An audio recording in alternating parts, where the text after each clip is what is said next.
premier réveil ici en Colombie et aujourd'hui c'est parti pour découvrir la ville de Bogota. Mais avant de partir, il faut prendre des forces, donc un bon petit déj. Avant de faire la petite visite du jour. On attaque la visite de la ville par le Parque Bolivar.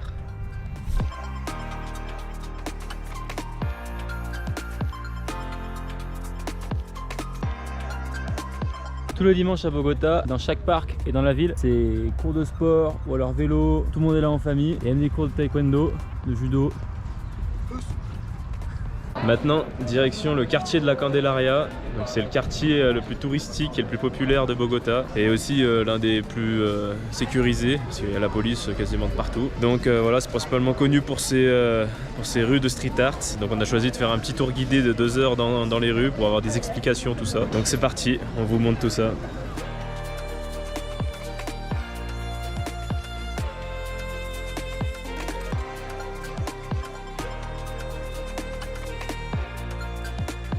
Donc là voilà, on se balade dans les petites rues avec un guide qui nous explique l'importance des graffitis et leurs histoires. Donc ici en Colombie, il faut savoir que les graffitis et les tags, c'est principalement là pour dénoncer et exposer les problèmes liés à différentes problématiques en Colombie, comme l'environnement, plus récent le coronavirus, tout ça. Mais pas n'importe qui peut faire des graffitis ou des tags, ça demande un permis et c'est juste les autorités qui peuvent le délivrer. Donc les gens ne sont pas payés pour faire ça, mais c'est juste pour dénoncer en Colombie les différents problèmes.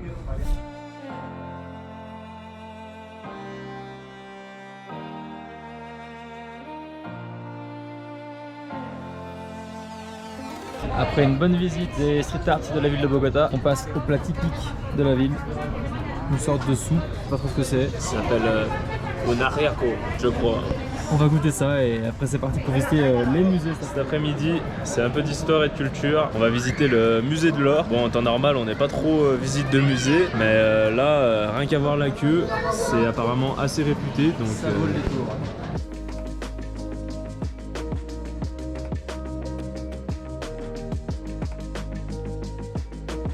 Bon bah visite du musée terminée. Je sais pas si on peut dire que c'est un indispensable à voir à Bogota, mais en tout cas si vous avez le temps et que vous savez pas quoi faire, vous allez faire un tour, c'est quand même sympa à voir. On est en train de se balader dans une petite place, franchement incroyable. Il n'y a que des gens qui dansent. C'est vraiment incroyable.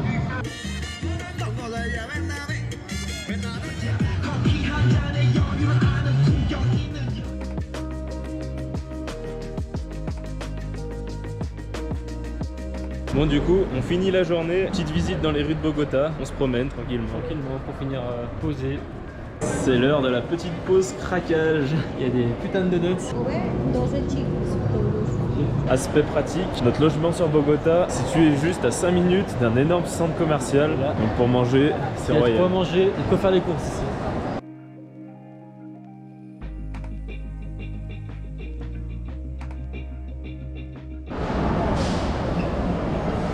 Et bon appétit. Et bon appétit. Espèce de gros lard. On en parle de toi. Quand il a double steak, double. On a un petit squatter. Comment tu vas toi? C'est parti, jour 2 et avant d'entamer la grosse journée, un petit déj de compète. Œufs brouillés, bananes, céréales, ça qui est bon. Bon appétit. Et bon appétit. Nouvelle journée ici sur Bogota. Au programme, on va continuer la visite de la ville et après on va prendre un téléphérique qui nous emmène dans un des sommets les plus hauts de Bogota pour avoir une petite vue sur la ville. Et là on est sur la place où on était hier. Il y a beaucoup moins de monde. On est lundi aussi, donc peut-être que le dimanche c'est comme chez nous en France. Il y a les marchés tout ça, mais là en tout cas c'est plus agréable pour se déplacer. C'est parti, visite du musée Botero pour commencer. C'est art local et art international. On n'aura jamais visité autant de musées qu'ici, je crois. De ma vie entière, j'ai jamais visité autant de musées. Donc le premier musée, c'est pour visiter le musée de Fernando Botero. C'est un peintre et sculpteur colombien qui est réputé pour ses peintures voluptueuses et rondes. Il faut voir que chaque peinture, il aime bien faire arrondir les formes.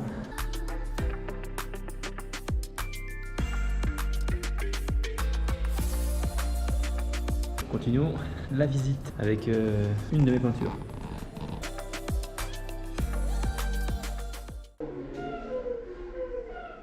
Ça a changé les dessins animés.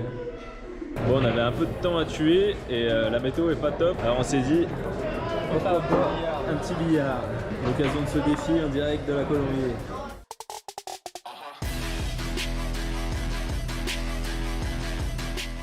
Bon, après avoir largement gagné au billard, Largement. Regardez-le moi. on va chercher un petit truc à manger, puis après on doit prendre un bus direction Cali, voilà, capitale de la salsa. On va pouvoir danser et s'exercer là-bas. On va être des pros. Bon, je suis pas sûr, mais bon, c'est parti en tout cas. Place à un petit repas typique. On a récupéré 2 étrangères aussi. C'est parti, direction Cali. En bus, 10 heures de bus. Ça va être tout confort, hein. Bon, direction Cali, c'est parti. 10 heures de bus. Bonne nuit. C'est bon. C'est l'heure du dessert.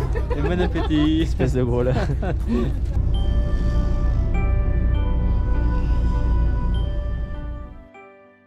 Après 12 interminables heures de bus, nous sommes enfin arrivés à Cali et quel plaisir, le climat c'est pas le même qu'à Bogota, ici il fait à peu près 29 degrés. Il fait chaud, on est bien.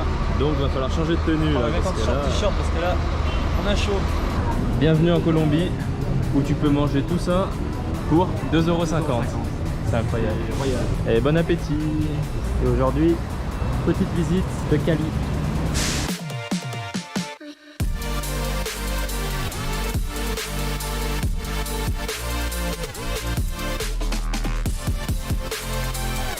Et voici un des monuments phares de la ville, la Iglesias La Ermita, une église plutôt stylée.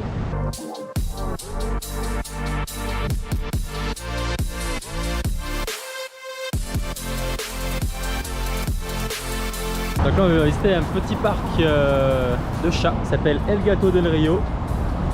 Donc c'est plein de statues en bronze qui représentent tous des chats.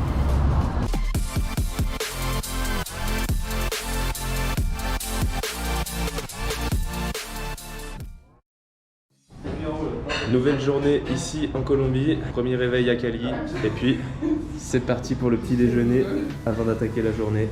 Un bon chocolat chaud pour me rappeler la maison. Au menu, c'est tortilla et œufs. Et bon appétit. Pour ce matin, direction l'un des points culminants de Cali, le Cristo Rey. On peut apercevoir juste là. On a une belle vue sur toute la ville de Cali d'ici. Un peu dans les nuages, mais c'est joli.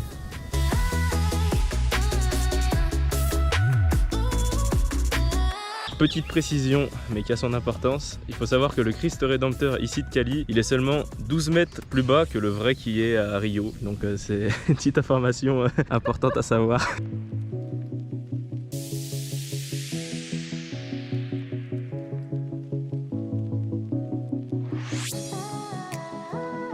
Et petite visite du quartier Saint-Antonio, un petit quartier plutôt à l'écart de la ville, bien sympathique, sur un pavé, ça fait un charme.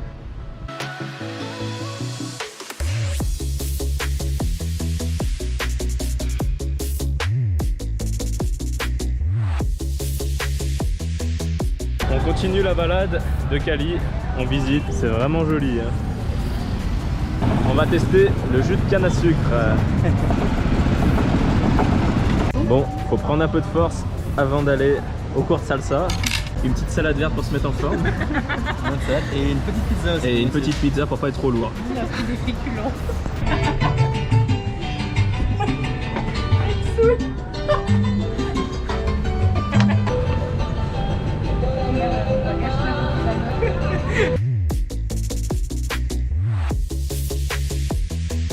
Après d'arriver en Colombie et Bogota, nous sommes maintenant à Cali, à la capitale mondiale de la salsa. C'est parti pour un tour. 2 heures de salsa dans la deuxième meilleure école de Cali. C'est parti.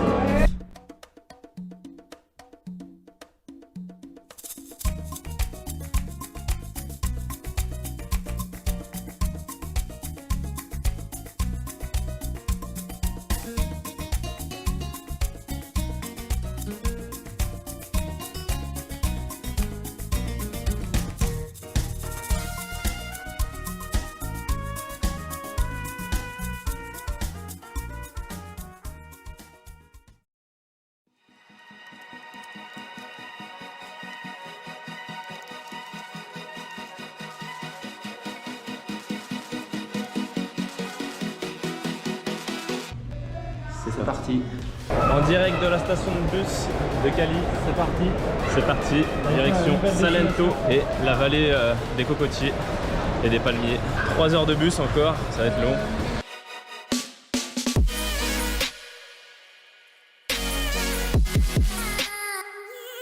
Ça va, on a parlé trop vite, il y a des écrans. Ça va être confortable. Le siège sont bien. C'est 3 moelleux. heures, ça va être pas mal, c'est moelleux, c'est tout mou. Pour bien dormir.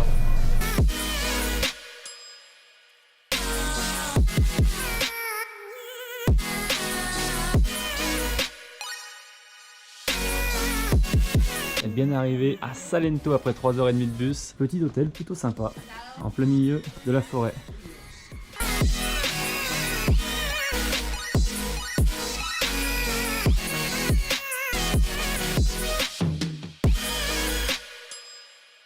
Bien arrivé aussi, petit restaurant pour manger à midi avec une belle vue sur les montagnes de Salento. On mange et on attaque la visite. Bon, arrivé à Salento, on va goûter un petit plat local colombien. Ça s'appelle comment déjà? Bandeja típica. Ah oui, c'est ça. Et avec des petits jus locaux et avec une belle vue sur la ville et les montagnes. C'est stylé. Bon appétit. Bon appétit. Après un bon repas, c'est parti pour la visite de Salento.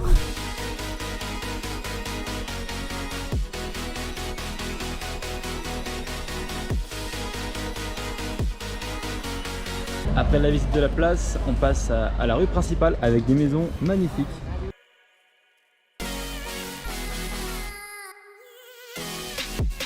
Direction le Mirador. On est ravis.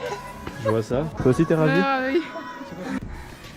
Bon, légèrement fatigant cette petite ascension. Hein. Légèrement, mais ça en vaut le coup quand même. C'est mangeant pour les prochaines. C'est pas la dernière. De ce côté, on a la vue sur toute la petite ville de Salento. C'est vraiment petit, mais c'est vraiment joli au milieu des collines. C'est reparti pour la descente. Direction un deuxième Mirador. Je sais plus le nom. C'est quoi le nom du deuxième Mirador déjà? C'est le Mirador de Salento. Merci pour ces petites précisions.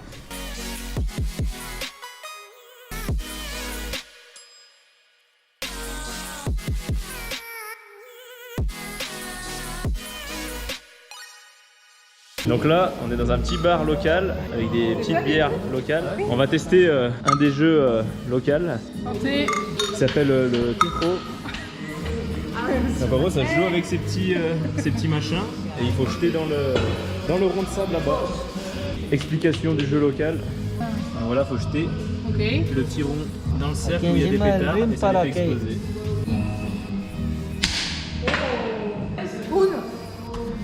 Donc voilà, on va s'essayer à leur jeu local avec une bonne bière.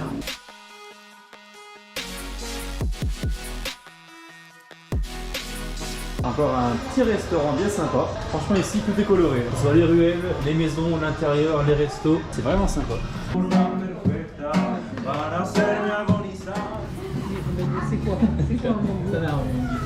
Petit room tour de notre chalet, franchement super stylé. La première chambre, le petit espace commun et là la deuxième chambre. C'est mignon.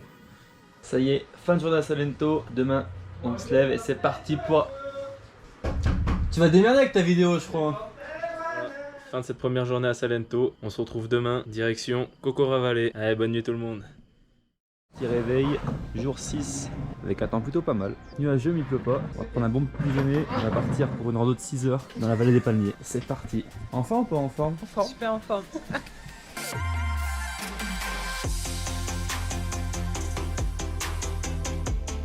Direction Cocora Valley avec notre petit transport local. Ça va secouer. Hein. Trentaine de minutes de route et on arrive dans l'une des plus belles vallées de Colombie.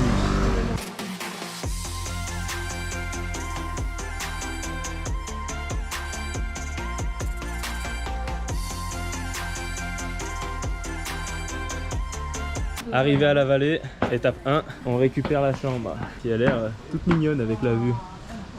Mais la chambre elle est incroyable.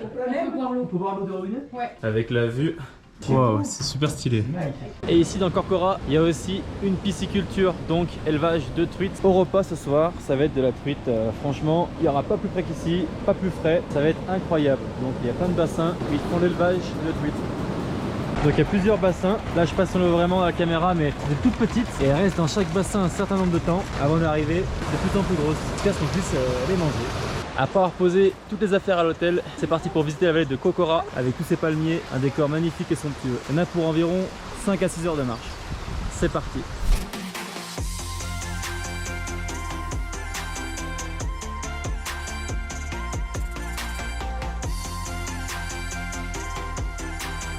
Premier arrêt du trek, une petite cascade en plein milieu de la jungle.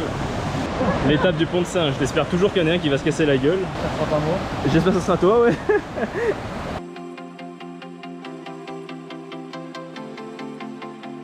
Là on part sur un encas de qualité là. Ramon, fromage et pain de mie. Arrivé au point de vue, ça valait le coup de marcher 3 heures. C'est magnifique. On a la vue sur toute la vallée. Et là derrière moi, une grande allée avec plein de palmiers, qu'on appellera la grande allée avec pas de palmiers. Et là, juste ici, un petit géranium. Ça va être très bien, c'est très bien même. Bienvenue en Colombie. Hola muchacho, comment Hola, ¿cómo está? Muy bien et tout. Sí, muy bien. Sí, muy bien. Gracias. Et voilà, après 4 heures de randonnée, retour à l'hôtel, une petite douche et ça va être l'heure de prendre un bon repas. Alors ce soir au menu, banane avec truite maison. Ça va être incroyable. Oh, il nous saoule avec ces putains. Putain